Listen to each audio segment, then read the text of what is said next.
सुंदर वचन प्रभूच्या दासाच्याद्वारे आपल्याला मिळालेलं आहे. बोला प्रभू येशू मसीह की, बोला प्रभू येशू मसीह की.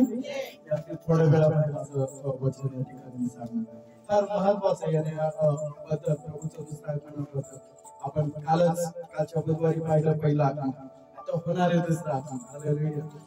दुसऱ्या आगमनामध्ये जी कृती घडली पाहिजे त्याच्यातून आज आपण वचनातून शिकलेलो आहोत. मी सुद्धा एक छोटस वचन तुमच्यामध्ये घेऊन आलो ते एक आत्मविश्वास जागे करण्यास, एक तुमचा हरवलेला आशीर्वाद पुन्हा मिळवण्यासाठी, किंवा जे तुम्ही आतापर्यंत गमावलंय ना ते परत तुम्हाला मिळण्यासाठी असं एक वचन मी तुमच्यामध्ये घेऊन आलेलो आहे. देवाच्या लेकरांनो, जर तुम्ही वचन ऐकण्यासाठी उत्सुक असाल तर मोठ्याने तुम्ही माझ्याशी बोलू शकता. बोला प्रभू येशू मसीह की, बोला प्रभू येशू मसीह की, बोला प्रभू येशू मसीह की जय. प्रभूला धन्यवाद असो. एक बायबलमध्ये एक व्यक्ती आणि तो धनवान, सर्व काही त्याच्याकडे आहे. तुम्ही आशीर्वाद म्हटलात, तुम्ही बरकत म्हटलात, तुम्ही यश म्हटलात, सर्व काही त्याच्याकडे. परंतु काही दिवसाच्या नंतर अशी परिस्थिती त्याच्या जीवनामध्ये निर्माण झाली की त्याला त्या गोष्टीची भीती वाटू लागली, भय निर्माण झाला त्याच्या मनामध्ये. तुम्हाला माहिती आहे का, इथं बसलेले प्रत्येक जण परिस्थितीला घाबरतात ना. उद्या काय होईल, अशा परिस्थितीला आता मी कसं सामोरं जाऊ, ही घटना घडली आता त्याला मी काय करू, कसं याच्यातून मार्ग मी काढू. प्रत्येक जण परिस्थितीला घाबरतात. हो का नाही? माझ्याकडे सगळ्यांचं लक्ष असतं. हो का? परिस्थितीला घाबरताय तुम्ही, परिस्थितीला घाबरताय तुम्ही, परिस्थितीला घाबरताय तुम्ही. सांगता नाही, एकच उत्तर आलंय ना, तुम्ही पण नाही घाबरत. अजून परिस्थितीला घाबरता, पुढे काही होऊ तुम्ही घाबरताय परिस्थितीला. बरेचशे जणांचं पहिलं उत्तर आलं होय, पण आता तुम्ही डबल परत विचारलं की मग तुम्ही विचारत करताय कशाला हे उत्तर. आता तुम्ही माझ्यापेक्षा हुशार झालाय. हालेलुया. मला आता पद्धत चेंज करावा लागेल. प्रभूची स्तुती. आता तुम्ही ओळखले हरकत नाही. मी काय म्हटलं की तुम्ही, आपण प्रत्येक जण या जगातला मनुष्य जो कोणी आहे ना तो येणाऱ्या परिस्थितीला घाबरतो, परिणामाला घाबरतो. तुम्ही असं म्हणा, होणारे जे परिणाम आहे त्याला घाबरतो. काही जण खोटं बोलत, पुढे काय होईल, भांडण झालं नंतर काय होईल, घरात खायला नाही आणलं नंतर काय होईल, कामाला नाही गेलं तर काय होईल, पैसे नाही कमवलं तर काय होईल, घरात जर गोडी नसलं तर काय होईल, शांतता नसलं तर काय होईल, झोपलं नाही तर काय होईल. अनेक जण या परिणामाला घाबरतात. तुम्हाला परिस्थिती भय निर्माण करून देते आणि तुम्ही त्या गोष्टीनुसार चालता. पण मला आज वचनातून सांगायचे, देवाच्या लेकरांना परिस्थितीला घाबरू नका. जो स्वर्गामध्ये बसलेला परमेश्वर आहे त्याला तुम्ही घाबरा. त्याचं भय तुमच्या अंतःकरणामध्ये ठेवा. एक योब नावाचा व्यक्ती आहे, काढूयात माझ्यासोबत योबाचं पुस्तक 3 अध्याय आणि वचन 25. योब काय म्हणत, योब सर्व धनवान आहे, धन संपत्ती त्याच्याकडे, सर्व जनावर लेकर, सर्व प्रकारची जायदाद त्याच्याकडे आहे. तो कशातच कमी नाहीये, पण तरी सुद्धा त्याला भय वाटत, त्याला भीती वाटत आहे. आणि तो काय आपल्याला सावध करत आहे त्या वचनातून आपण पाहूया. तो सांगण्याचा काय प्रयत्न करत. योब तुमच्या आणि माझ्यासारखा साधारण व्यक्ती, पण परमेश्वराने त्याला आशीर्वादित केलं. कधी कधी तुमच्याकडे भरपूर काही असलं ना तुम्हाला ते हरवण्याची भीती वाटते. तुम्हाला माहिती, आता लोकांनी बँकेमध्ये पैसे ठेवण्याचा सर्वांनी प्रयत्न केला, परंतु काही मोजक्या लोकांमुळे आता भीती निर्माण झाली बँकेत पैसा ठेवू. बरोबर, लाखोचे पैसे, करोडाचे पैसे घेऊन फरार झालेले. आता लोकांना भीती वाटली, पैसा ठेवू का नको. बरोबर, लोक सोन्यामध्ये पैसा गुंतवतात, लोक प्रॉपर्टी मध्ये पैसा गुंतवतात, लोक वेगवेगळ्या वस्तूंमध्ये पैसा गुंतवतात, पण आता बँकेमध्ये कमी गुंतवत चालले. भीती, भय निर्माण झाले. तुमच्याकडे जितकं जास्त तुम्हाला भीती, जितकं कमी तरी भीती, नसलं तरी भीती, असलं तरी भीती. कारण आपण प्रत्येक जण भयामध्ये जीवन जगत. शैतान तुम्हाला भय निर्माण करून देतो. शैतान तुमच्या मनामध्ये भीती घालवतो. योब मिळाले मला 3 अध्याय आणि वचन 25 वाचा. ऐका, योब म्हणतोय मला कशाचीही भीती वाटली तर तेच मजवर येते. ओके, इथपर्यंत दाबा. योब काय म्हणतो, मला कशाचीही भीती वाटली ना ती माझ्यावर येते. हालेलुया. तुम्ही मला ऐकताय? तुम्ही मला ऐका, माझ्याकडे लक्ष आहे, सगळ्यांचं माझ्याकडे लक्ष आहे, बायबलकडे नंतर लक्ष आहे. ज्यावेळेस वाचायचं त्यावेळेस बायबल, ज्यावेळेस ऐकायचं त्यावेळेस हालेलुया. आपण वचन काय वाचला? यो म्हणतो मी कशाचाही, सिस्टर मी कशाचाही, वाचा वाचा पटकन, रेडी राहायचं. हा, मला कशाचीही भीती वाटली तर तेच माझ्यावर येते. तुम्ही मनामध्ये जे विचार करताय, काही विचार करा तुम्ही मनामध्ये. आजकाल सगळेजण निगेटिव्ह विचार करतात, पॉझिटिव्ह नकारात्मक विचार तुमच्या मनामध्ये भिडले गेलेला. बायबल म्हणतो तुम्ही चिंता का करता? ते आकाशातून उडणाऱ्या पक्षाकडे पाहते, साठवत नाही, ते कष्ट करीत नाही, तरी सुद्धा परमेश्वर त्याला सुंदर आनंद देतो. हालेलुया. ते कधीच उपाशी मारत नाही, ते चिंताच करत नाही थोड्याची. ते आजचं पाहतात, या क्षणाचं ते पाहतात. हालेलुया. त्यांच्यासाठी परमेश्वराने कोणाला तरी उभा केलं, शेतकऱ्याला उभा केलं. कुठेतरी प्रभूने त्यांच्यासाठी अन्न, त्यांच्यासाठी धन, त्यांच्यासाठी जे काय हवंय ते प्रभूने ठेवलेलं आहे. घरटं सुद्धा प्रभूने त्यांच्यासाठी ठेवलं. मग आपण मनुष्य असून, आपण देवाचे लेकरं असून आपण का घाबरतो? आपल्या मनामध्ये सारखे विचार आहे, काय होईल काय होईल काय होईल. 3 तास चर्चमध्ये बसायचं, काय होईल, कंबर मोडल, कंटाळा येईल, आळस येईल. 3 तास आपण चिंता करतो. आणि जसं तुम्ही मनात बोलताय ना, योबाच्या पुस्तकामध्ये योग म्हणतोय त्याचप्रमाणे तुमची माझ्या मनामध्ये शैतान तुमच्या हावभावाकडे पाहतो. तुम्हाला करायला लावत नाहीये, तुम्हाला काहीच नाही, पण ज्यावेळेस तुम्ही तो विचार करताना त्यावेळेस तुम्हाला म्हणतो हा हे बरोबर आहे. ते तुमच्या जीवनामध्ये घडतं. मी मागे सांगितलं, जे तुम्ही पेरणार आहे, बोला, जे तुम्ही पेरणार आहे तेच उगवणार.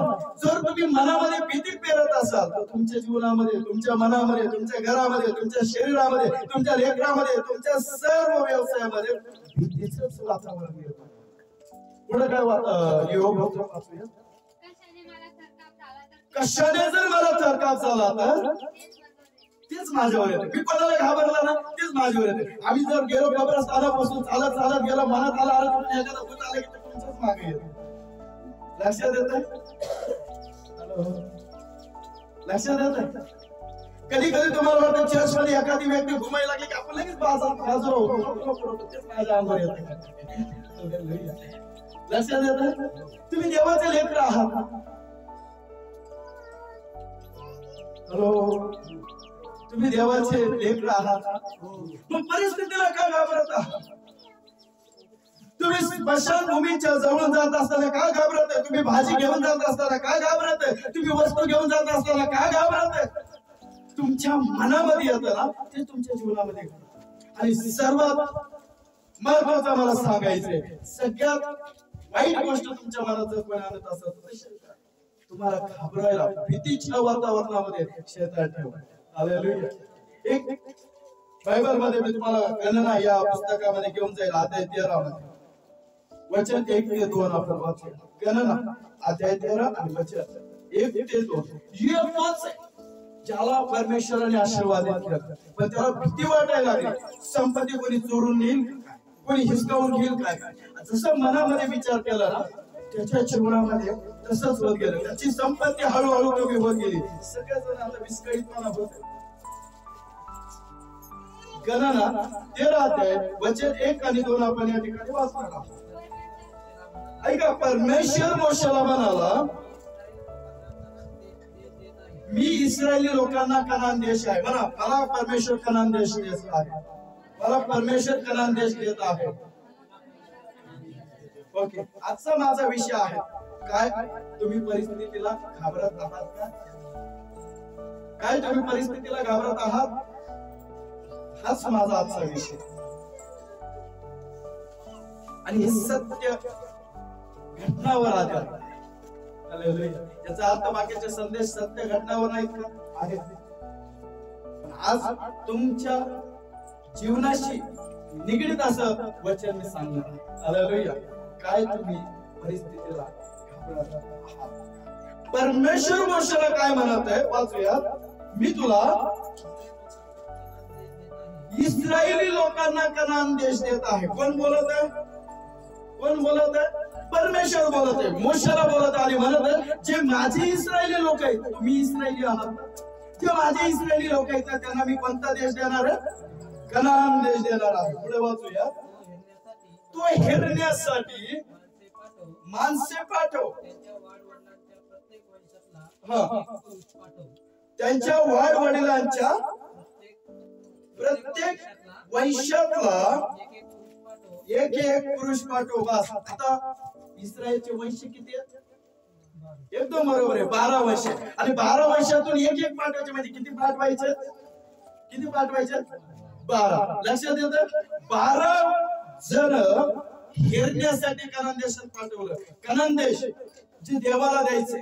मी परत एकदा सांगतो, आशीर्वाद कोणाला हवा? इथं बसलेल्यापैकी आशीर्वाद कोणाला हवा? ओके, सगळ्यांना हवा. हवा त्यासाठी मिळवण्यासाठी तुम्ही धडपड करणार आहे, परिस्थितीला सामोरे जाणार आहे. संकट नका, आम्हाला फक्त जागेवर पाहिजे. आशीर्वाद कोणाला हवा? परिस्थितीला सामोरे जाण्यास तयार आहे. बघा, घरात बसून आशीर्वाद मिळणार नाही. सगळेजण म्हणतात पैसा डोक्यावर हात ठेवा, मला आशीर्वादाची प्रार्थना कर, मी आशीर्वादित होईल. नाही, त्याच्या पलीकडेही तुम्हाला परमेश्वर कष्ट करायला लावणार आहे. परिस्थिती इतकी भयंकर होणार आहे ना, त्यानंतर ज्यावेळेस तुम्ही त्या परिस्थितीला सामोरे जाल त्यानंतर तुम्हाला ते आशीर्वाद मिळणार. असं म्हटलं जातं, दुःख येईल आणि दुःखाच्या नंतर काही दिवसाच्या नंतर काही सुख येईल. दुःख जातील, सुख येतील, पण जाणार नाही. माझा प्रभू आहे. हालेलुया. सगळं काही येऊन जाईल पण देव तुमच्यापासून कधी जाणार नाही. हालेलुया. बायबलचं वचन काय सांगतं की देवाने मोशेला आज्ञा दिली आणि अभिवचन दिलं, मी माझ्या लोकांना आशीर्वादित करणार आहे. पण त्यांना आशीर्वाद मिळण्यासाठी ज्या देशातून, ज्या लोकातून, ज्या जागेतून मी त्यांना आशीर्वाद देणार आहे ना, पहिल्यांदा तुझ्या 12 वर्षातून 12 लोक वेगळे करून त्या गावात पाठव आणि त्यांना ती जागा हेरायला सांग. हेरायला सांग म्हणजे काय माहिती तुम्हाला? निरीक्षण करायला सांग. हेरणं म्हणजे जासूसी. रॉय एजंट. लक्षात आलं? रॉय एजंट त्या काळात पण होते. मोशेने रॉय एजंट पाठवले होते कनान देशामध्ये. हालेलुया. 12 जासूस.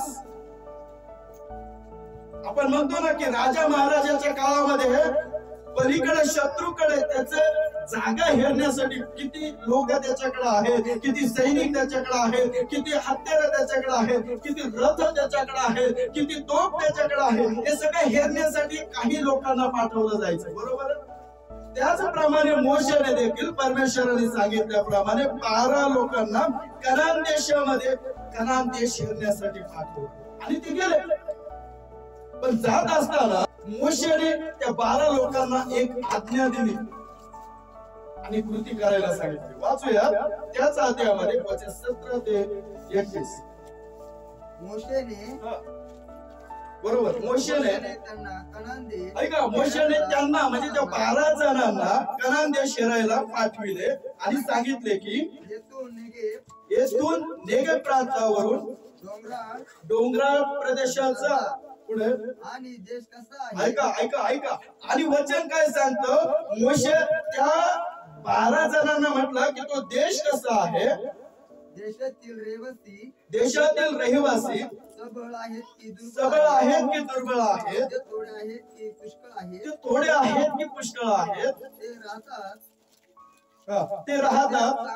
तो देश चांगला आहे की वाईट आहे, आणि त्यांची वस्तीची नगरे छावणी वजा आहेत की तटबंदीच्या आहेत, तसेच तेथील जमीन सुपीक आहे की नापीक आहे, त्या झाडे झुडपे आहेत की नाहीत हे पाहून या.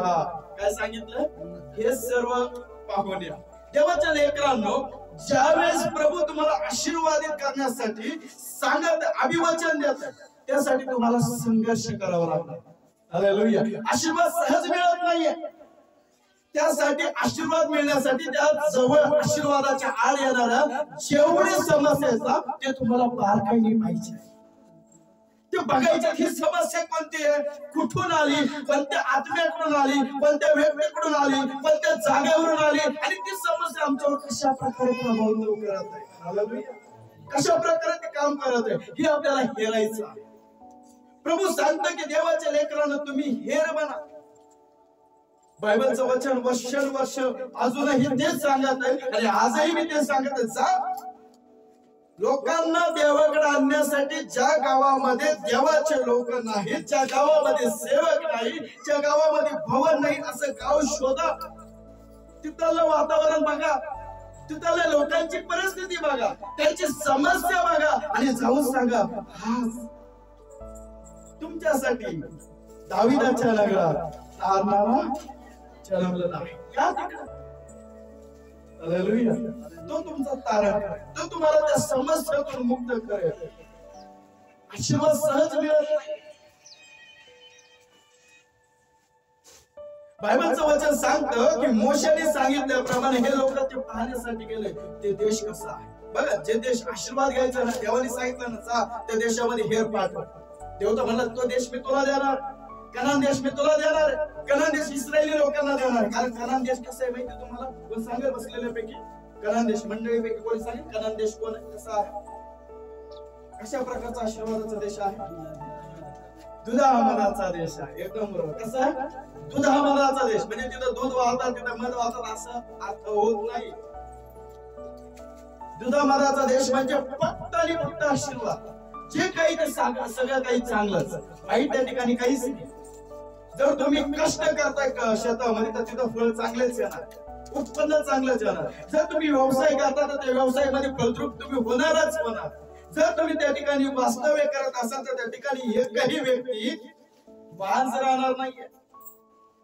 अशा प्रकारचे आशीर्वाद, याला म्हटलं जातं दुधामधाचा देश. हालेलुया. प्रवाह त्या ठिकाणी आपल्याला पाहायला मिळतं. आपण वाचूया, ज्यावेळेस मोशेने सांगितलं ह्या लोकांना की तुम्ही बारकाईने ते देश पाहून या, तुम्हाला काय वाटतं त्या देशामध्ये, आणि सबूत म्हणून काय करा, तुम्ही द्राक्षाच्या पहिल्या बहराचे जे फळ आहेत ते घेऊन या. हालेलुया. काही वस्तू तिथून आणा, काही गोष्ट तिथून आणा. पण मला माहिती आहे तुम्ही त्या ठिकाणी जाताल, पाहताल आणि घाबरताल, म्हणून ते काय सांगतो की हिम्मत धरा. काय सांगितलं? तुम्हाला जे आशीर्वाद आणायला सांगितले, पाहायला सांगितले ना, त्याच्या अगोदर मला माहिती आहे तुमच्यावर संकट येतील. मला माहिती आहे तुम्ही संकटाला पाहाल, पण ज्यावेळेस तुम्ही संकटाला पाहाल किंवा संकट तुमच्या समोर येईल त्यावेळेस तुम्ही काय करा? हिम्मत धरा. ब्रदर 20 वचन आहे तो माझ्यासाठी वाचा. तेथील जमीन सुपीक आहे की नापीक आहे, त्या झाडे झुडपे आहे की नाही, त्या झाडे झुडपे आहेत की नाही हे पाहून या. हिम्मत धरा. ऐका, आता वचन काय सांगतं? हिम्मत धरा व त्या देशातील काही फळे घेऊन या. बस काय म्हटलंय? पहिलं हिम्मत धरा. म्हणजे मोशेला माहिती परमेश्वराने जासूस पाठवायला सांगितलं, म्हणजे त्या ठिकाणी सहज आपल्याला फळ मिळणार नाही. गुलाबाचं फुल कोणी तोडलं इथं बसलेल्यापैकी? गुलाबाचं फुल सगळ्यांनी तोडलं? सगळ्यांनी. एकही काटा हाताला न टोचता. बरोबर आहे ना? फुल घ्यायचं तर काटा टोचणंच गरजेचं आहे. टोचलंच पाहिजे आणि टोचतच. मी तर या मोठा साक्षीदार आहे त्या गुलाबाच्या फुलाचा.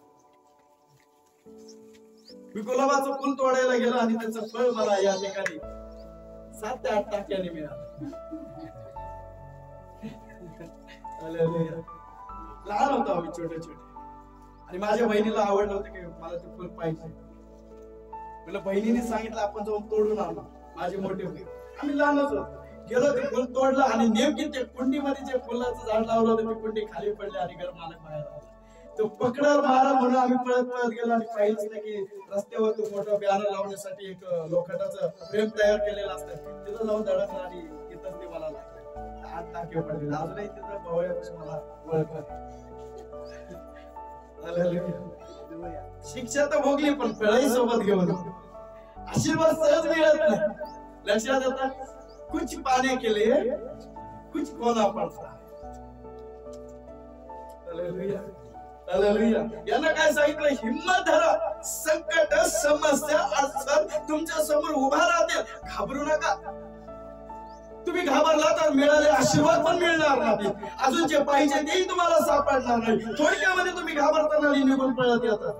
आपल्याला पूर्ण कणन देश करायचं, कारण देव काय म्हटलं की तो देश मी तुमच्यासाठी देणार आहे, जो देश तुझ्या मनाचा आहे. हालेलुया, आशीर्वादाचा आहे. आणि देव जर सांगत आशीर्वादाचा देश असेल तर थोडा आशीर्वाद का पाहतो, जास्त बघू नये. पण समस्याला सामोरं जाण्यासाठी हिंमत मात्र. हालेलुया, माझ्या देवाचे लोक आशीर्वाद हवाय म्हणतात, पण ज्यावेळेस संकट येत आहेत ना त्यावेळेस निघून जातात, त्यावेळेस देवावरचा विश्वास कमी करतात, त्यावेळेस देवाला उलट प्रति प्रश्न करतात, त्यावेळेस देवाच्या विरुद्ध वागतात, नियमाच्या विरुद्ध वागतात, आज्ञा भंग करतात. तुम्ही मला ऐकताय का?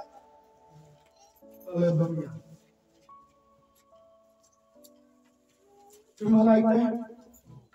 त्यावेळेस आपण आज्ञा भंग. देव कोणतीही गोष्ट द्यायची असते आधी तुम्हाला पारखतो. तो म्हणतो मी ताहून सुलापून घेणारा परमेश्वर आहे. ताहून सुलापून तो पारख करणारा परमेश्वर. सोनं कोणाकोणाकडे सोनं आहे आता बसलेलं. काही जण सांगत नाही, त्यांना वाटतं असं आढळून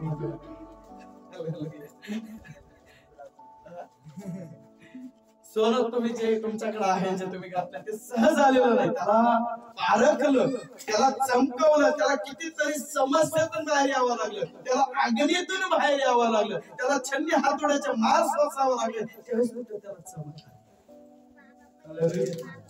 देव तुम्हाला आशीर्वाद सहज देणार नाही. आलं लक्षात?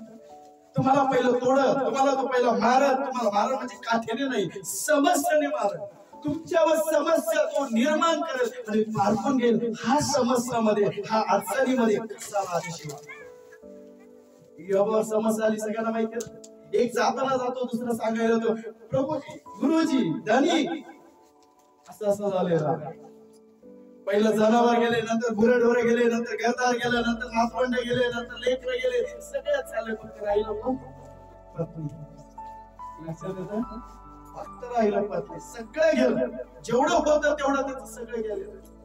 पारखून गेल्यासाठी पारख होते. आणि ज्यावेळेस आपली पारख होते ना, देवाच्या लेकरांना मला सांगू द्या, त्यावेळेस शैतान म्हणतो आता आज झालं, किती प्रार्थना करतोय. अरे जेवढं होतं तेवढंही तुझं गेलं प्रार्थना करू करू. काय करतोस तू प्रार्थना? कशाला जातोस तू चर्चला? 20 वर्ष झाले, 30 वर्ष झाले, अजून तुला लेकरू होत नाही, कशाला करतेस प्रार्थना? त्यांना हे माहिती नाही की परमेश्वर त्यांची 20 वर्षापासून पारख. 38 वर्षाचा व्यक्ती तळ्यापाशी बरं होण्यासाठी बसला. 38 वर्ष त्याला पारखलं आलं, पारखण्यात आलं. हा बसून राहतो का घरी जातो? हा बसून राहतोय का घरी जातो? हा वाट पाहतोय का घरी जातो? जर घरी गेला असता तर बोला माझ्या घरी गेला असता काय झालं नसतं झालं ना. बरोबर इथपर्यंत क्लिअर आहे. म्हणजे बरं होण्यासाठी किती वर्ष वाट पाहतोय तो? कुठं बसून आहे? त्याला लोक येऊन म्हणत असत, अरे अरे अरे चालेल. लोक येत असतील, हसत असतील, निंदा करत असतील, अरे बरं होतं, याला न्यायला कोणी नाही, याला आपलं कोणी नाही, याला खायला द्यायला कोणी नाही, हा तिथंच बसला अजून बरं होत नाही. चल आपण दुसरीकडे जाऊ, चल दुसऱ्या चर्चला जाऊ, चल दुसऱ्या पालकाकडे जाऊ, चल दुसऱ्या लोकांकडे जाऊ, चल ह्या जाणत्याकडे जाऊ, चल त्याच्याकडे जाऊ. लोक जागा बदलतात, पण त्यांनी बदलले. 38 वर्ष तिथंच थांबला लढत, धीर धरला. इथं वचन काय सांगते? हिम्मत. त्याने काय धरलंय? नाही मला माहिती, मी थांबलोय ना, इथूनच बरा होणार, मी इथून जाणार नाही. बायबलचं वचन सांगतं, संकट त्याच्यावर आले, लोकांनी निंदा केली, लोकांचे बोलले त्याच्या कानावर पडले, लोक नकारार्थी बोलायचे. 38 वर्ष झाले, याच्यापेक्षा दुसरीकडे गेला असता पटकन मला झाला असता. आयुष्याचे 38 वर्ष तू इथं वाया घालवले. किती वर्ष वाया घालवले? 38 वर्ष. कदाचित तुम्हालाही सांगण्यात आलं असेल, 8 वर्षापासून तुम्ही चर्चला जाता, 1 वर्ष 365 दिवस तुम्ही इथं वाया घालवले. कशाला जाता त्या चर्चला? हॅलो, काही ना विचार नाही तर काय बरं झालं तुम्ही चर्चला जाऊ? विचार नाही तर तुम्ही बरे झालात का? तिथं प्रार्थनेला गेलतात का? बरे झालेत का? किती दिवसापासून तुम्ही चर्चला जाताय? एक काम करा, त्याचं सामर्थ्य नाही माझ्याकडे, मी प्रार्थना करतो.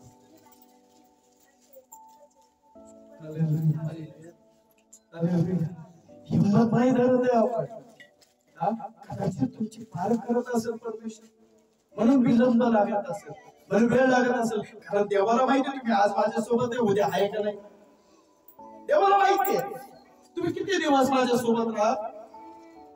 सोनं उगा सोनं होत नाही, त्याची पारख केली जाते आणि पारखीमध्ये कधीच तो माती झालेला नाही.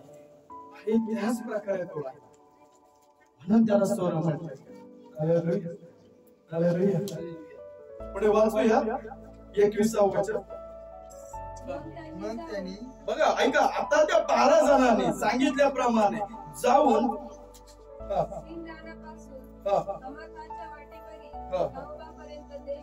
बस कुठून हमादाच्या वाटेवरील राहोबापर्यंत त्याने देश हेरिला. थोडसा नाही बर का, मी तर असं म्हणलं पूर्वेपासून तर पश्चिमेकडे पूर्ण जसं मी म्हणेल चारही दिशाने त्यांनी देश घेरला. कसा?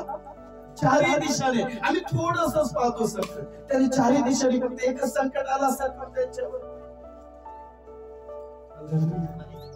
ते पाहतात माझ्यावर संकट आहे, ते पाहतात त्याच्यावर संकट आहे, ते पाहतात त्याच्यावर संकट आहे, ते पाहतात तिथं संकटाने भरलेले लोक आहे, ते पाहतात तिथं फार वाईट लोक आहे, ते पाहतात चर्च मध्ये येणारे पण लोक फार वाईट आहे, ते पाहतात चर्च मध्ये येणारे लोक फार समस्या आहेत. पण काही लोक त्याच्यातून बरे होतात हे सुद्धा ते पाहतात. चर्च मध्ये आल्याच्या नंतर तुम्ही साक्ष ऐकता, साक्ष ते म्हणजे बरे झालेले लोक. ही साक्ष यासाठी आपण सांगितले पाहिजे की तुमची साक्ष पाहून जे दुःखित लोक आहेत, जे आजारी लोक आहेत, त्यांनी तुमच्याकडे पण विश्वास ठेवा, हिंमत धरावा. तो बरा होताना मी का नाही बरा होणार? तो बरा होतोय ना, मी का नाही बरा होणार? लक्षात येतं. पण आपण हिंमत आणतो, माझ्याच बाबतीत असं का, माझ्या सोबत असं का. त्याने जाऊन संपूर्ण देश हेरला. नुसतं हेरला नाही, बारकाईने नजर ठेवली. कशी? बारकाईने नजर ठेवली. काय घटना घडत आहे आम्ही नजरच ठेवत, आम्ही नजरच ठेवत. आपण पाहिलं पाहिजे चर्चमध्ये, देवाच्या लोकांमध्ये, मंडळीमध्ये काय करतात. आणि ज्यावेळेस करतात त्यावेळेस पाहिलं सुद्धा आम्ही नसतं. Hallelujah, hallelujah. देवाचा जयकार करत नसतो. गणरात्या रात्या आणि वचन 25 पासून काही प्रश्न आपण त्यांनी 1 दिवस 2 दिवस 3 दिवस 4 दिवस फक्त देश घेरला नाही, बाकीने पाहिलं नाही. त्यांना टोटल किती दिवस लागले आपण पाहूया. 25 वचन. देश शिरून ते 40 दिवसांनी परत आले. टोटल किती दिवस तिथं देश पाहत होते ते? 40 दिवस त्यांना कदाचित उपाशी राहावं लागला असेल, कदाचित भात खावं लागला असेल. इथं असं काही लिहिलं नाही बरं का, पण एवढं मात्र लिहिलं की त्या लोकांना त्या देश येण्यासाठी 40 दिवस लागले. हालेलुया, 40 दिवस लागले. दिवस म्हणजे 24 घंट्याचा एक दिवस, त्याच्यात दिवस आणि रात्र पण आली. लक्षात येतंय? 40 दिवस त्यांना लागले. आणि 40 दिवसामध्ये कोणत्या कोणत्या समस्या त्यांच्यावर आल्या नसते. बरोबर आहे. दुसरी गोष्ट, देश हेरायला आलाय हे जर समोरच्याला कळलं तर ते काय करते? दुसरा शत्रू आपल्या इलाक्यामध्ये आला आपली माहिती गोळा करायला, हे जर मला समजलं तर मी काय करेन? बरोबर माझ्याशी काय करणार? त्यांना त्याची पण भीती लोकांना समजलं तर आम्ही ह्या देशाचे नाहीये, आम्ही कनानामधले नाही, कनान देश आम्हाला मिळणार आहे हे देवाने सांगितलं. हालेलुया.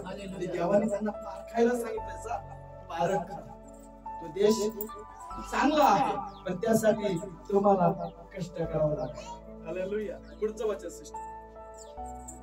ते हेर पारण रानातील कायदेश इथे मोश हेरोन ओ इस्रायलचे सर्व चुकीचं वाचू नका. कोणीतरी स्पष्ट भाषेमध्ये वाचा. हे काही काना मात्र इकडे तिकडे होऊ देऊ नका. ते हेर पारण रानातील कादेश येथे मोशे, अहरोन व इस्रायलाची सर्व मंडळी याच्याकडे आले आणि त्यांनी त्यांना सर्व मंडळीला सर्व हकीकत सांगितली आणि त्या देशाचे फळे दाखविले. लक्षात येतं? 12 जणांना देश घेण्यासाठी पाठवलं. 12 जणांना देश घेण्यासाठी पाठवलं. बोला 12 जणांना देश हेरण्यासाठी पाठवलं. लक्षात आलं? त्यांनी जाऊन देश हेरला, त्यांनी पारखलं आणि काही फळं त्या ठिकाणावरून घेऊन आले. घेऊन आल्याच्या नंतर ते मोशेच्या, अहरोनाच्या आणि मंडळीच्या समोर उभा राहिले. आले का नाही? आणि मंडळीच्या समोर उभा राहून ते तिथं घडलेल्या प्रसंगी कथन करू लागले, बोलू लागले आणि सांगू लागले. तिथं असं आहे, तिथं अमुक आहे, तिथं तमुक आहे, तिथं असे लोक आहेत. सर्व गोष्टी जे पाहून आले ते सांगू लागले. कारण मोशेने त्यांना काय सांगितलं होतं? जाऊन सगळं पहा. ते देश बलाढ्य आहे का गरीब आहे? तिथं झाडे आहेत का वाळवंट आहे? ते लोक छावणीत राहत आहेत का तटबंदीत राहत आहेत? ते लोक त्या ठिकाणी जमीन सुपीक आहे का नापीक आहे? सगळं पाहून या असं सगळं सांगितलं होतं. बरोबर? आणि हे जाऊन पाहून येतात. हे लोक जाऊन पाहून येतात. ओके, प्रभूला धन्यवाद. बाहेरच्यांनी थोडंसं आवाज शांत करा. ते लोक जाऊन पाहून येतात पाहिलेल्या गोष्टी. मंडळी सोबत मोशे आणि अहरोन म्हणजे देवाच्या दासासोबत ते कथन करतात की आम्ही असं पाहिलेलं आहे, आम्ही अशा घटना पाहिल्या. जो तो येतो आणि तो सांगतो. कधी कधी तुम्हाला माहिती आहे का, माझ्याकडे पाहतोय तुम्ही, कधी कधी माहिती आहे का आपल्यातलेच लोक असतात जाऊन कुरकुर करतात. अशा वाईट गोष्टी आता होणार नाही, हे शक्य नाही, असं होऊ शकत नाही, तो बराच होणार नाही. ते तुम्हाला जाऊन सांगतील, ते पाहतील तर खरं, पण तुम्हाला जाऊन सांगतील काही खरं नाहीये. लक्षात येतंय? तुम्ही चर्चमध्ये आता काही जण खऱ्या अर्थाला विश्वास घेऊन येतात आणि काही जण फक्त पाहण्यासाठी. येशूकडे तसेच लोक, येशू बरा करतोय का पाहण्यासाठी, येशू काही देतोय का पाहण्यासाठी, येशू आरोग्य देतोय का पाहण्यासाठी, काही जण टाइमपास करण्यासाठी गेले. बायबलचं वचन सांगतं आपल्यातलेच ते लोक होते 12 जण ज्यांना इस्रायलातून वेगळं केलं. जसं आपण मगाशी वचन ऐकलं ना, अभिषेक केलेला म्हणजे कामासाठी वेगळा केलेला. हालेलुया. वेगळे केले, 12 जण वेगळे केले. जा गाव हेरून या, जा देश हेरून या आणि जे काही मिळतं, जे काही सापडतं ते बघा, बारकाईने लक्ष ठेवा आणि येताना जे काय आणता येते घेऊन ये. घेऊन ते काय सांगतात? चांगली गोष्ट सांगतात. एकच चांगली सांगितली, तिथं फळ फार सुंदर आहे, पण बाकीच्या सगळ्या वाईट गोष्टी त्यांनी सांगितल्या. तर देश जरी दुधामादाचा असेल तर त्या ठिकाणी अनाकाचे वंशज राहत होते. अनाकाचे वंशज, लक्षात येते? अनाकांचे वंशज. अनाकाचे वंशज म्हणजे राक्षस. राक्षस म्हणजे आपण जे विचार करतो 2 शिंग असणारे, काळे असणारे, दिप्पड असणारे असे नाही. त्यांना शिंग नाहीये. ते तुमच्या आणि माझ्यासारखेच लोक आहेत. तुमच्या आणि माझ्यासारखेच, फक्त एवढंच आहे आपली हाईट 5 फूट 6 फूट असते. त्यांची हाईट आपल्यापेक्षा जास्त. आपल्या हाताला 6 बोट आहे, त्यांच्या हाताला प्रत्येकी हाताला 6 बोट आहे. म्हणजे किती झाले? 24. दोन्ही हाताचे 12 आणि पायाचे 24 बोट झाले. अनेकांचे वंशज म्हणजे राक्षस. राक्षस, दिप्पड, बलवान, ताकदवान, प्रत्येकी हाताला 1-1 बोट एक्स्ट्रा, 24 बोटाचे ते लोक आहेत. त्यांच्या समोर जर लोक गेले, वाचूया तर माझ्यासोबत वचन, त्याच अध्यायामध्ये वचन आहे 33. ऐका, तेथे नेफिलीम म्हणजे नेफिली घराण्यातील अनाकाचे वंशज आम्ही पाहिले. त्यांच्यापुढे आम्ही स्वतःच्या दृष्टीने टोळ्यासारखे दिसतो आणि त्यांनाही तसेच वाचतो. काय वाचताय तुम्ही? ते लोक कसे, त्यांच्या समोर आम्ही कसे दिसतोय? टोळ. टोळ पाहिलंय तुम्ही? टोळ, झाडावर बसणारे टोळ पाहिलंय तुम्ही? तुमच्या जर झाडावर, तुमच्या जर शेतावर जर सारखे टोळ बनवत असेल तर लक्षात ठेवा, तो तुमच्यावर शाप आलाय.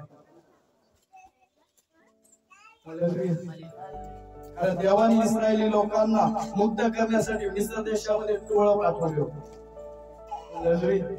लक्षात येते? टोळ काय करतो? कुरताडून तुमचा आशीर्वाद मिळवून घेतो. असेच काही टोळ माझ्या देवाच्या लेकरांच्या जीवनात. तो तुमचा आशीर्वाद वाढून देत नाही. आशीर्वाद म्हणजे वाढणे. श्राप तरी वाढतो, पण तो वाईट दृष्टीने वाढतो. आशीर्वादाचा अर्थच वाढणे आहे. जर तुम्ही देवामध्ये आला पण वाढतच नाही याचा अर्थ काय? तुम्ही प्रभूमध्ये वर्षानुवर्ष आला पण वचनात वाढतच नाही याचा अर्थ काय? तुम्ही सतत प्रार्थना करताय पण तुमच्या घरामध्ये सुख शांती नाही याचा अर्थ काय? तुम्ही रोज दान धर्म करताय, तुम्ही देवाच्या वचनानुसार चालताय, तुम्ही स्वतःला नीतिमान समजताय पण तुमच्या घरामध्ये बरकत नाही याचा अर्थ काय? कुठेतरी तोळ तुम्हाला उतरवत आहे. हालेलुया. बायबलचं वचन सांगते की 12 जण कानान देश शेरण्यासाठी गेले आणि ज्यावेळेस त्यांनी पाहिलं की ते तालेचे नेफिलीन वंशातले अनाकाचे वंशज आहेत, यांच्या समोर आम्ही टोळासारखे दिसतो आणि त्यांनाही तेच वाटतं की आमच्याकडे टोळा आला. आपल्या भाषेत म्हणू का मी किडे किडे मोकळे मुंग्यासारखे वाचतोय त्यांच्या लोकांचा. हालेलुया. हालेलुया. त्यांनी काय पाहिलं? तिथं लोक बलवान, आपण त्यांच्याशी युद्धच करू शकत नाही. हे अनेकांच्या वंशात कोण आहे? तुम्ही मगाशीच अर्थ सांगितलं. कोण आहे? कोण आहे? राक्षस आहे. आणि त्यांना पाहिलं सांगितलं तिथं लोक बघून ये कसे आहेत ते लोक. यांनी पाहिलं ते बलवान आहेत, ते राक्षस आहेत. बरोबर. आम्ही सुद्धा चर्च मध्ये जातो, दुष्ट आत्मा पाहतो, दुरात्मा पाहतो, अंधकाराची शक्ती पाहतो, शैतानी डावपेच पाहतो, पण त्यांच्याबरोबर युद्ध लढण्याची ताकद आपण नाही. बाबा मी ते प्रार्थना नाही करू शकत.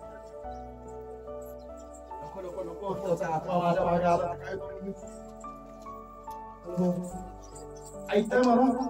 मी जर प्रार्थना केली तो बरा नाही झाला तर मला थोबडे ताण येईल. काही जणांचे आहेत असे शब्द म्हणून म्हणजे ऐकलं म्हणून मी बोलतोय. बरा नाही झाला तर फजिती करून घेऊ. हालेलुया. लक्षात येतंय? लक्षात येतंय? यांनी जाऊन पाहिलं बलवान लोक, येऊन मंडळीला तेच सांगत. वाचूयात बरं आपण परत गणाला त्याचं 13 अध्याय आणि वचन 31. 31 बरोबर. आता आलाच 31. उद्या 2 दिवसांनी. पण जे पुरुष त्यांच्या बरोबर गेले होते ते म्हणाले, बघा बघा बघा काय लिहिलंय? त्या लोकांवर स्वारी करण्यास, स्वारी म्हणजे त्या लोकांबरोबर युद्ध करण्यास आपण मुळीच समर्थ नाहीये. लक्षात येत? हॅलो, ऐकताय मला? ऐकताय मला? काय वचन सांगतं त्या ठिकाणी? बोला प्रभू येशू मसीह की जय. बोला प्रभू येशू मसीह की जय. आता सांगा वचन काय सांगतं? त्यांच्या सोबत लढाई करण्यास आपण शब्द फार सुंदर वापरलाय. आपण सामर्थ्य आणि अजून एक शब्द त्याच्यात वजनदार शब्द टाकण्यात आलाय. जसं तराजू मध्ये एखादा पावशेरचा तुकडा जर टाकला की सोबत पटकन मारतात. बरोबर आहे ना? आपण सोन्याला एक तुकडा जर खाली पडला नाही ते टाक म्हणतो. बरोबर. एक शब्द वजनदार पाहिजे का नाही? तिथं वजनदार शब्द आहे. काय वाचा बरं? मुळीच समर्थ नाहीये. काय म्हणतात? आणि त्या लोकांनी म्हणजे 12 जण गेले, त्यातले 10 लोकांनी हे सांगितलं मंडळी समोर आणि पालका समोर, जे देश तुम्ही मला हेरायला पाठवला किंवा तुमच्या परमेश्वराने आम्हाला सांगितलं ना त्याप्रमाणे आम्ही गेलो, आम्ही केलं, पण त्याच्याबरोबर युद्ध लढण्यास आपण समर्थ नाहीये. बरं का? मुळीच ताकद नाही आपल्यामध्ये. आपण त्यांच्या समोर किडे मोकड्यासारखे, आपण मुंग्यासारखे, आपण टोळासारखे, आपण युद्धच लढू शकत नाही. हे आपलं काम नव्हे. काही जण लोक तुमच्याकडे येतील, तुमचा विश्वास जो तुम्ही ठाम ठेवलाय ना ते विश्वास कमजोर करते. झालंय का प्रार्थना?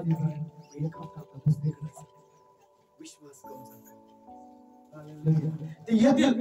तुम्ही बरे नाही झाला, मी तुमच्यासाठी प्रार्थना करतो, तुम्ही बरे व्हा. तुमचा विश्वास इकडला कमजोर करतो. हालेलुया. लक्षात येतं? कारण बायबलचं वचन सांगतं, मला वाटतं अध्याय मला हमेशा आठवत नाहीये. मला वाटतं यिर्मया 3:15 वाचा. बरोबर. यिर्मया 3:15 असलं पाहिजे. वाचा. हा बरोबर. किरण ब्रदरला आता आठवायला. यिर्मया 3:15 वाचा. 3 अध्याय आणि 15 वाचा. फार सुंदर. मंडळीने पण हे पाठ ऐका परत एका जणांनी. मी तुम्हास परमेश्वर म्हणतो, मी तुम्हास माझ्या मनासारखे, परमेश्वर म्हणतो माझ्या मनासारखे मेंढपाळ म्हणजे पाळत देईल. ते तुम्हास ज्ञान व अक्कल यांनी काय करीन? कोण करीन? कोणता मेंढपाळ? मेंढपाळ तर भरपूर आहे. तुम्हाला म्हटलं का जा सगळ्या मेंढपाळाकडे जाऊन येणार, काय म्हटलं, मी माझ्या इच्छानुसार तुमच्यावर मेंढपाळ देईल, तोच तुम्हाला ज्ञान आणि अक्कल याने काय करेल. हे लक्षात ठेवा, तुमचा मेंढपाळ देवाने तुम्हाला फोटो पाठवला. बायबलचं वचन सांगतं, हे यांच्या मेंढपाळाकडे आले, बाळकाकडे आले, सांगितलं की आपण काहीच करू शकत नाही. मी दोन गोष्टी याच्यातून सांगतो. पहिलं, त्यांनी समोरचा शत्रूची ताकद पाहिली, हो का ना, म्हणून ते म्हटले की आपण त्याच्याबरोबर मुळीच युद्ध करू शकत नाही, समजतच नाही. आणि दुसरी गोष्ट, ज्या लोकांसोबत ते राहिले ना, ज्या परमेश्वरासोबत राहिले, ज्या सेवकांसोबत राहिले, त्यांची कमजोरी त्यांनी लोकांसोबत दाखवली. दुसरी गोष्ट, ते हे सिद्ध करतात, तू सुद्धा त्यांच्या समोर शून्य आहे, काहीच करू शकत नाही. त्यांनी त्यांच्या पाळकामध्ये असं काहीतरी पाहण्याचा प्रयत्न केला आणि तुलना केली, तू त्याच्याबरोबर युद्धच करू शकत. आपल्यातलेच लोक, मी परत त्याचं सांगतो, माझ्याकडे आता फार महत्वाचं मी वचन सांगतो, मला पुढे पण जायचंय. मी आता फक्त गणनामध्येच आहे, मला लोक शुभ वर्तमानाकडे पण तुम्हाला घेऊन जायचं आहे. मी हे सांगणार आहे, हे जे 12 जण आहेत, पण लोक आहेत, कुठं आले लोक आहेत, कोणाचे लोक आहेत, हे 12 जण कोणाचे लोक आहेत, बोला माझ्याशी. मगाशीच आपण वाचलं, हे कोणाचे लोक आहेत, इस्रायलचे वंश. इस्रायल कोणाचे, देवाचे लोक आहेत. देवाचे लोक हे तेच आहेत जे मिस्र देशामध्ये गुलाम म्हणून काम करत होते. हे तेच लोक आहेत यांनी अनेक पिढ्या सोसल्या. हे तेच लोक आहेत की अनेक समस्याला हे सामोरे गेले. हे तेच लोक आहेत ज्यातून सुटका होणारच नाही असं त्यांचा विश्वास होता. आणि त्याच लोकांना परमेश्वराने मोशेच्या द्वारे बाहेर सोडलं. लक्षात येतं हे तेच लोक जे गुलामगिरीमध्ये होते ना, या लोकांना अरण्यामध्ये चालवलं परमेश्वराने. हे तेच लोक आहेत यांच्यासमोर एक मोठा संकट उभं राहिलं आणि त्या संकटाचा सामना कोणीच करू शकत नव्हता परमेश्वराशिवाय. आणि परमेश्वर म्हटला, मी तुम्हाला ह्या लाल समुद्रातून पुढे घेऊन जाईल. कुठल्या मनुष्यामध्ये ताकद होते समुद्राचे 2 भाग करण्याची? हे संकट होतं का नाही? राक्षसापेक्षाही मोठं संकट होतं का नाही? पण परमेश्वराने मोशेच्या द्वारे त्या लाल समुद्राचे 2 भाग केले आणि इस्रायली लोकांना बाहेर आणलं. बायबलचं वचन सांगते, हे तेच लोक आहेत ज्या ठिकाणी एक अन्न मिळवण्यासाठी कष्ट करायचे आणि समस्याला सामोरे जायचे, तकलीफी सोसायच्या, वेदना सहन करायचे. हे तेच लोक आहेत. अरण्यामध्ये मी त्यांना 40 वर्ष फुकट मानना खाऊ मेहनत न करता.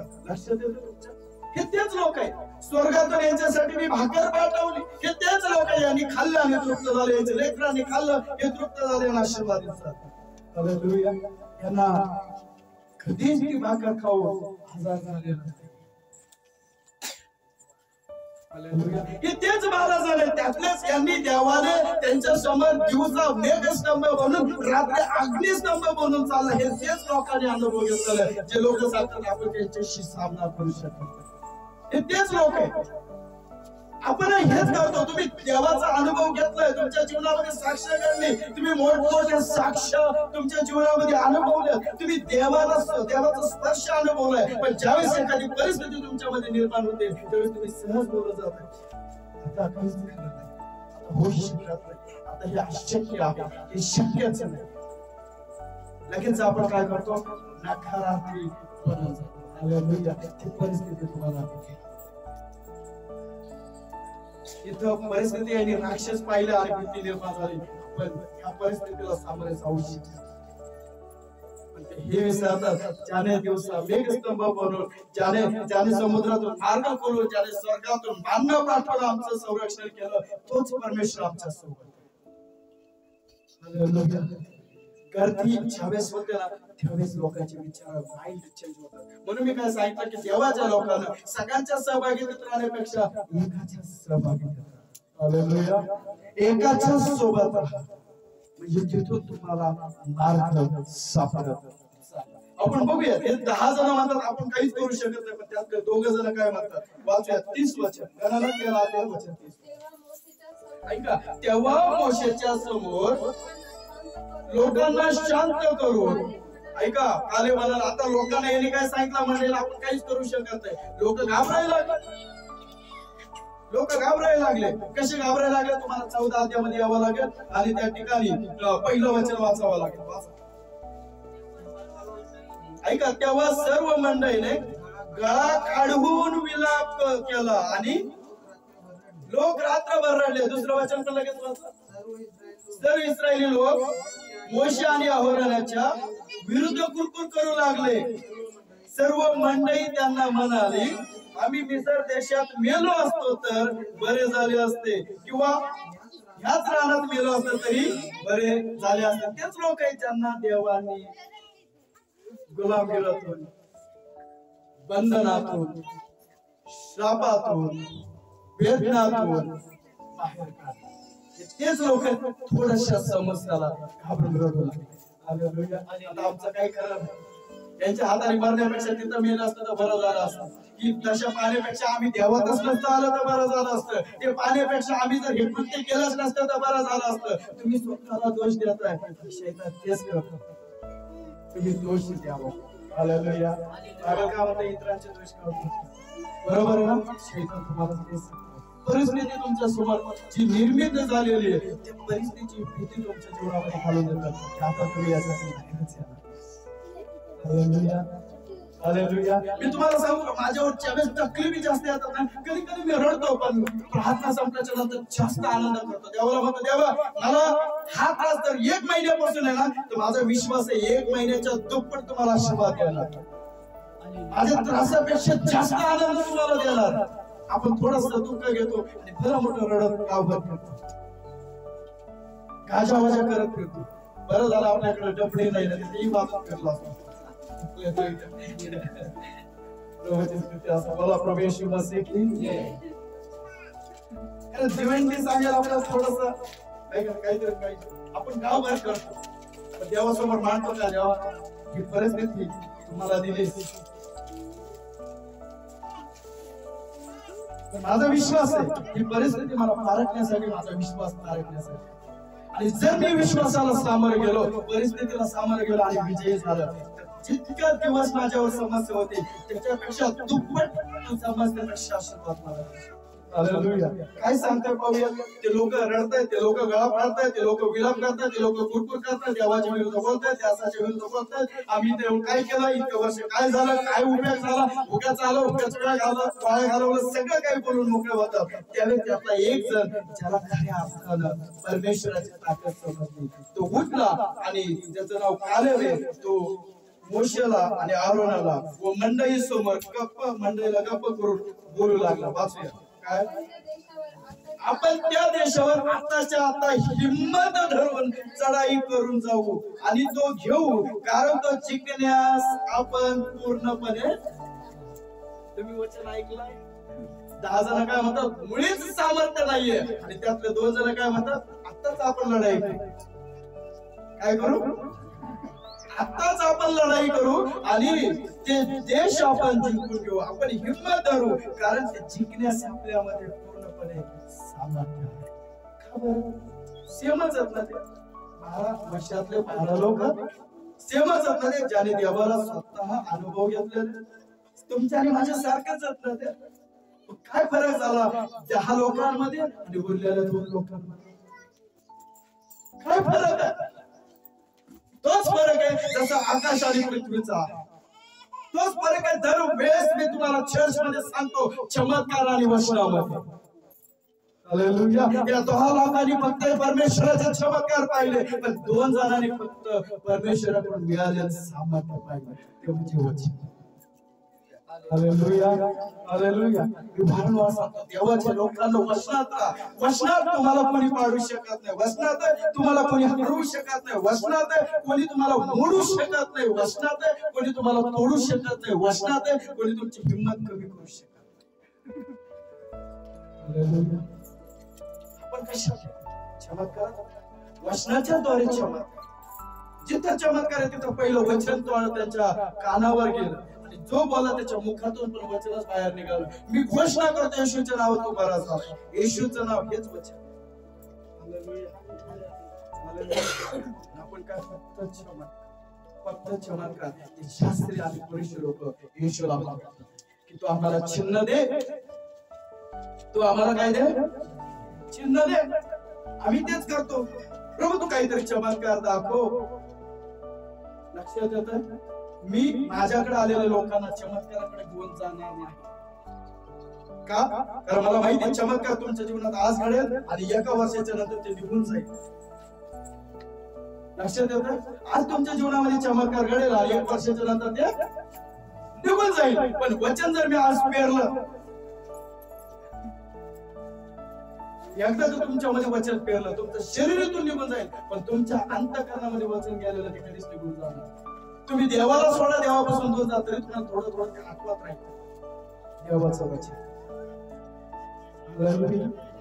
तुम्ही चमत्कार लगेच विसरून जाल. पहिला चमत्कार कधी झाला तुमच्या जीवनात?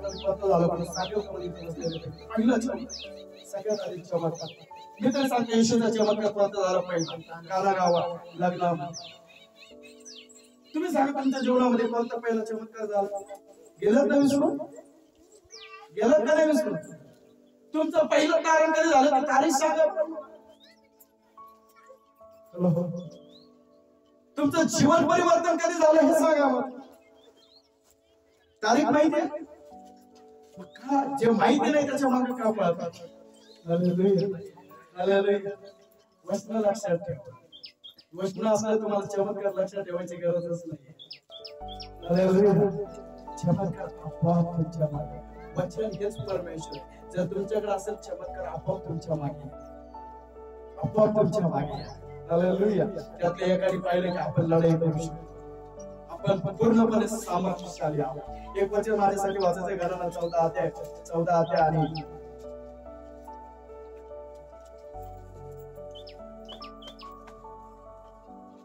5 आणि 6 वचन वाचायचं. ऐका, तेव्हा मोशे व अहरोन तेथे जमलेल्या इस्रायलाच्या सर्व मंडळी समोर पालथे पडले. ओके. आणि देश शिरून आलेल्यापैकी, ऐका आता, देश शिरून आलेल्यापैकी 12 जणांपैकी पुढे नूनाचा मुलगा यहोशुआ व यफन्याचा मुलगा कालेब यांनी आपले कपडे फाडिले. 7वं वचन. आणि ते इस्रायल लोकांच्या सर्व मंडळीला म्हणाले, चहूकडे फिरून आम्ही जो देश शिरून आलो ना, तो अतिशय काय आहे? काय आहे? 12 जण गेले. 12 जणांनी सारखंच पाहिलं का नाही? 12 जणांनी सगळं पाहिलं का नाही? जे 10 जणांनी पाहिलं तेच ह्या 2 जणांनी पाहिलं का नाही? आता तुम्ही इथं पुष्कळ जण बसलात, जे आता तुम्ही पाहताय हे सगळे जण पाहताय का नाही? जे चर्च मध्ये घडलेली घटना 2 जण पाहतात, ते बाकीचे जण पण पाहतात का नाही? हा का नाही? तसे या 12 जणांनी पाहिलं, पण 10 जणांनी फक्त वाईटच गोष्ट सांगितली. वाईटच गोष्ट सांगितली. तिथं राक्षस आहे, तिथं असं आहे, तिथं तसं आहे, आपण काहीच करू शकत नाही. पण 2 जण काय सांगतात? जे देश फिरायला तो आम्हाला पाठवलंच, तो देश उत्तम आहे. काय आहे? उत्तम आहे. नकारार्थी आणि सकारार्थी याच्यामध्ये हाच फरक आहे. प्रभू म्हणतो, जे काही तू मागितलं ना, मनात विश्वास ठेवते तुला मिळालं. सकारार्थी पॉझिटिव्ह तुमच्यामध्ये असलं पाहिजे. हे मला मिळालंच. आज तुम्ही प्रार्थना करा, तुम्ही विश्वास ठेवा की येणाऱ्या 2025 मध्ये पूर्ण 365 दिवस देव मला, माझ्या परिवाराला, माझ्या लेकराला आशीर्वादितच करणार. पॉझिटिव्ह विचार करा. असं म्हणा उद्याचं काय होईल? मी बरा होईल का? माझं कर्ज फिटेल का? मी मुक्त होईल का? माझी शाप तुटेल का? माझ्या घरामध्ये चांगलं होईल का? निगेटिव्ह मनात, नकारात्मक शब्द मनात तुमच्या शरीरात काढून टाका. Hallelujah, hallelujah. आता माझ्यासोबत सगळ्यांनी म्हणायचं, 2025 मध्ये देव माझ्या परिवारात व माझ्या जीवनात सर्व काही चांगलंच करणार आहे. पॉझिटिव्ह बना. जे काही तुम्ही म्हणणार आहे, विश्वास योग्य बना. ते मला प्रभू देणार आहे. माझं जीवन आज दुःखात आहे, पण मला माहिती उद्याची सकाळ माझ्यासाठी आनंद घेऊन येणार आहे. ती पहाट माझी वाट पाहत आहे आनंदाचा. Hallelujah, hallelujah.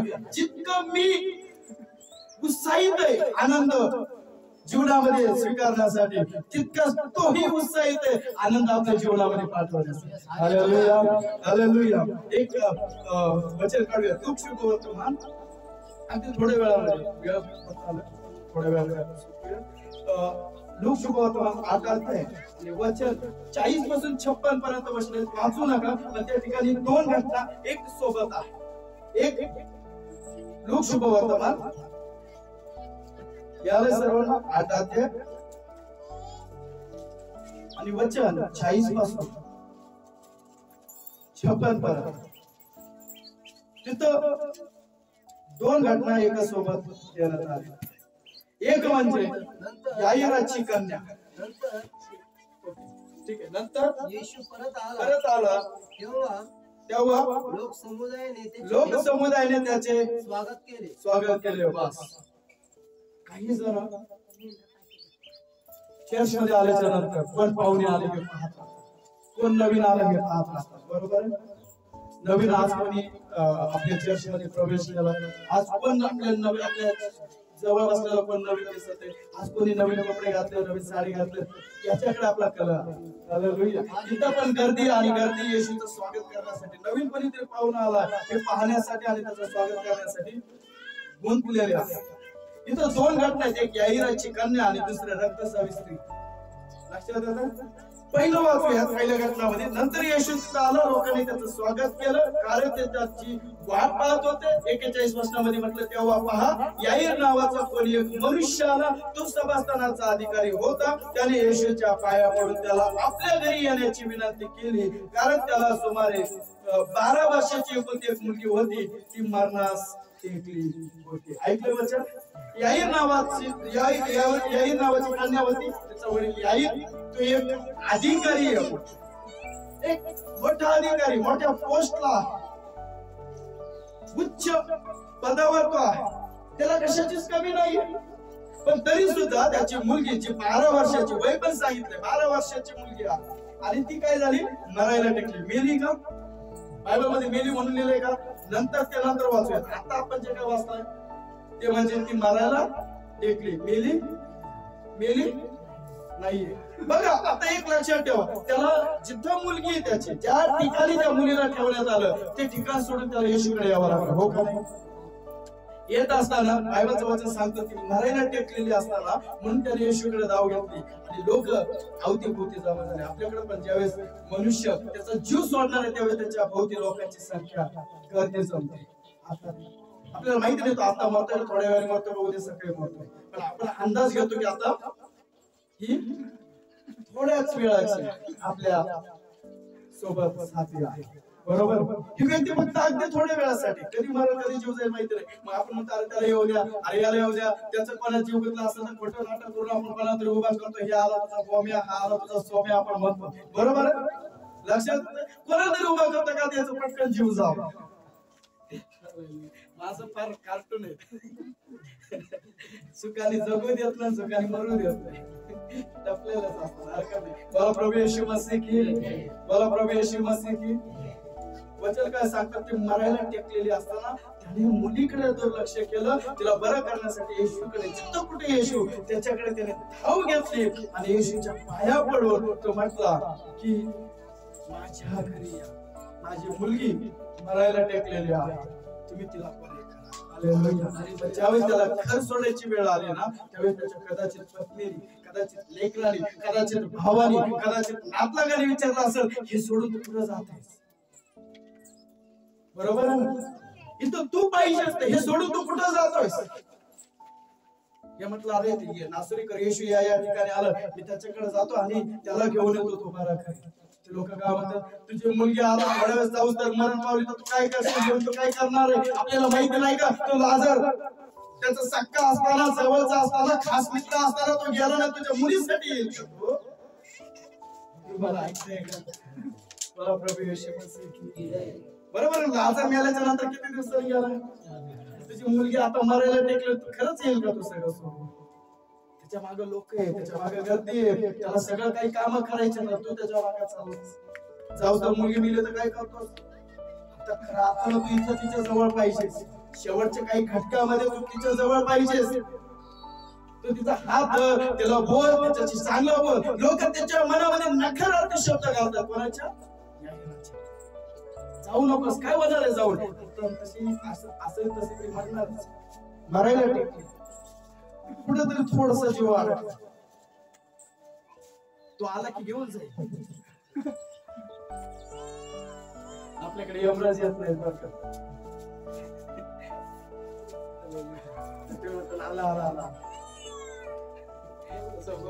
यमराज आपल्याकडे येणार नाही.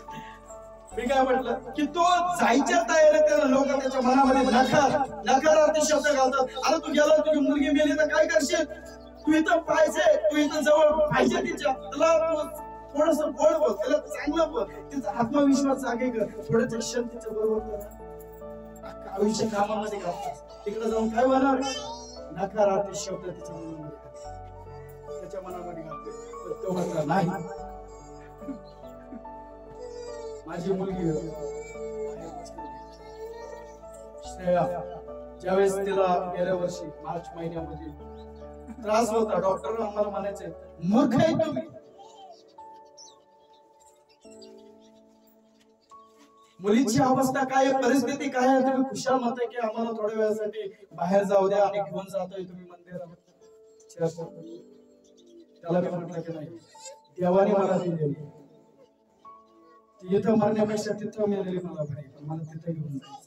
डॉक्टरने माझ्या मनामध्ये नकारार्थी शब्द घातले. माझे लोक पण मला यायचे, फक्त मला सल्ला द्यायचे, नकारार्थी काही शब्द होतच असतं, होतच राहतं, हे होईल, वेळ टळ. काही जण पॉझिटिव्ह, काही जण निगेटिव्ह बोलायचे, काही जण आता पैसा आहे का, एवढं होईल का, तेवढं होईल का, ह्या दवाखान्यातून काढ, त्या दवाखान्यात दिले, त्यापेक्षा घाटीला नाही, इकडे अनेक प्रश्न निर्माण त्या ठिकाणी केले, नकारार्थी शब्द त्या ठिकाणी. पण मी परमेश्वराला सामान्य जाऊन पॉझिटिव्हली विचार केला की नाही, ते जर दवाखान्यापेक्षा जर माझ्या येशूच्या दवाखान्यात असले तर ती लवकर बरी होईल. मी तिला घेऊन यायचं. 4 आठवड्याच्या नंतर माझी मुलगी पूर्णपणे क्लिअर झाली. डॉक्टरला सुद्धा विश्वास बसत नाही. लोक तुम्हाला म्हणतील जसे याईराला म्हटलंय, पण याईराने ऐकलं नाही, नकारार्थी शब्दाकडे कान दिले नाही. तो आला सकारार्थीकडे, तो आला पॉझिटिव्ह विचार करण्याकडे, तो आला पॉझिटिव्ह जो निर्माण करतो त्या व्यक्तीकडे, तो म्हणजे येशू ख्रिस्ताकडे. आणि ज्यावेळेस येशूच्या पाया पडला, येशूने त्याला सांगितलं, चल मी तुझ्या घरी येतो. आणि जातो त्यावेळेस लोक रडतायत, लोक पाव वाजत आहेत, लोक अश्रू घालतायत, लोक मात्र फार वाईट झालं. माणूस गेल्यावर चांगलं असो तो वाईट असो, गेल्याच्या नंतरच लोकांना चांगलं वाटतं. जीवन जगत असताना म्हणतात फार वाईट माणूस होता, फार वाईट आहे, धूर्त आहे. पण गेल्याच्या नंतर तोच धूर्त माणूस, वाईट माणूस चांगला होतो. बरोबर आहे ना? असंच होतं. तिथं रडणं चालू आहे, आक्रोश चालू आहे, लोक त्यांची मेलेल्या मुलीची गुणगान चालू आहे. येशू त्याला म्हणतो रडू नका, ती मुलगी मेली नाहीये. येशूला कळलं नव्हतं की ती मेली म्हणून. आता सांग, येशूला माहिती नव्हतं का ती मेली आहे म्हणून?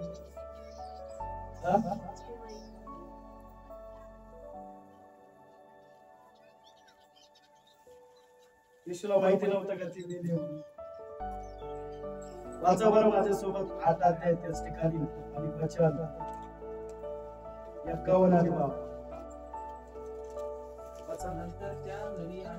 नंतर येशू त्या घरी आल्यावर त्याने पेत्र, योहान, याकोब व मुलीचे आई बाप यांच्याशिवाय आपणाबरोबर कोणाला आत येऊ दिले नाही.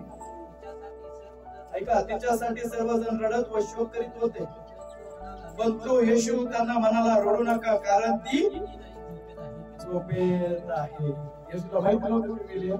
लोक मूर्ख आहेत का रडायला बाहेर? लक्षात येतं?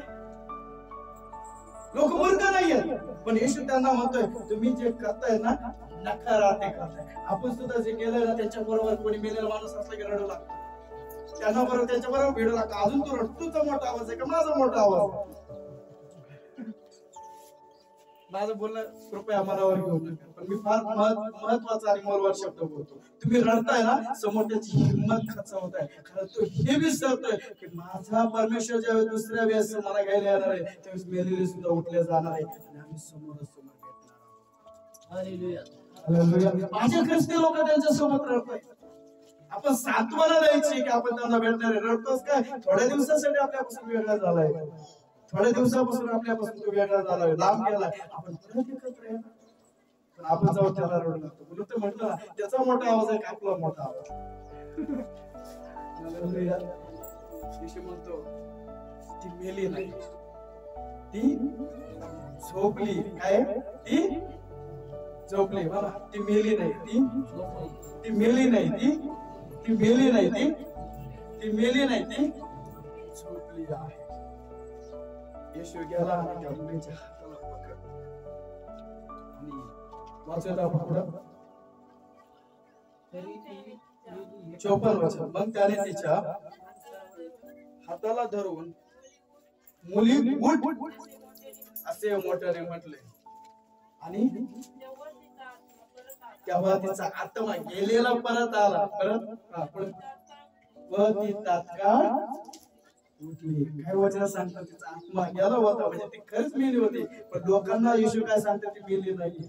येशू तिथं त्यांच्या मनामध्ये नकारात्मक निगेटिव्ह शब्द पेरत नाही, पॉझिटिव्ह शब्द पेरत आहे. ती मेली नाही, ती झोपली. हालेलुया. येशू जाऊन होतो, हात पकडून मुली ज्यावेळेस बोलतो त्यावेळेस गेलेला सुद्धा आत्मा वापस येतो. मुलगी तत्काळ उठून बरी पडते. हालेलुया.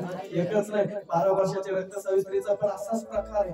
रक्त वाहत आहे, रक्तस्राव निघत आहे, लोक त्याच्या जवळ जात नाही. सगळं खर्च तिने केला, दवाखाना केला, पण बरं झालं नाही. लोकांना म्हटलं आता कशाला पैसे खर्च करते, आता तुझ्याकडे काहीच नाहीये, आता घर कशाला विकते, बरं होणार नाहीयेस. झालं 12 वर्षापासून तू दवाखाना करते, सगळे जाते जोते करते, सगळे देव काय म्हणतात ना, ते सगळं करतेस, देव धर्म करतेस, दान धर्म करतेस. झालीस का तू बरी? आता सोड ना, खर्च करणं बंद कर, जाणं येणं बंद कर, नको जाऊस लोकांकडे. आपण म्हणून आम्ही सगळं काही करून टाकलं, आता काहीच करायचं नाही. मी सगळं केलं, कुठं सुख मिळालं नाही, आपल्याला काहीच करायचं नाही. बस मी आणि माझं किंवा मी एकटा जीव सदाशिव, एकटाच बरे, नको मला आता वैतागलो मी. आपण हेच म्हणतो सगळेच. नकारार्थी शब्द, परिस्थितीची भीती, शैतानाचं काम आपल्या जीवनामध्ये आपण त्याला करू देतो. पण देवासारखं आपण पॉझिटिव्हली पाहत नाही. होय, ही समस्या माझ्या जीवनामध्ये मोठा आशीर्वाद घेऊन येणार. हालेलुया. रक्तस्रावी स्त्रीला सुद्धा लोकांनी सांगितलं, निंदा केली, लोक हसले, लोक बोलले, तिला थांबवलं, जाऊ नको म्हटले, पण ते ऐकलं नाही. एक दिवस निघाली, येशूची ते कुठे गेली, त्याच्या वस्त्राला शिवली. बायबलचं वचन सांगतात तात्काळ तिला पॉझिटिव्ह विचार केला, लोकांकडून बरे नाही झाले, पण याच्यामुळे 100% बरे. हालेलुया.